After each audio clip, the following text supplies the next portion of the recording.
અમદાવાદનો Hatkeshwar bridge જેને તોડી પાડવાની કામગીરી શરૂ પહેલા તબક્કામાં બેરિકેડિંગ લગાવી અને બ્રિજને તોડાશે। મહારાષ્ટ્રની શ્રી ગણેશ નામની એજન્સીને આ કામ સોંપાયું છે। મહારાષ્ટ્રની એજન્સીએ આ બ્રિજને તોડવાની કામગીરી કરશે।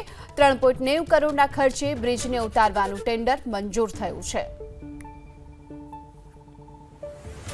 ભ્રષ્ટાચારનો પર્યાય ગણાતો હાટકેશ્વર બ્રિજ જેને તોડવાની કામગીરી શરૂ કરાઈ છે। મહારાષ્ટ્રની એજન્સી શ્રી ગણેશ નામની એજન્સીને આ કામ સોંપવામાં આવ્યું છે અને 3.90 કરોડના ખર્ચે આ બ્રિજ ઉતારવાનું કામ છે જે મંજૂર કરવામાં આવ્યું છે।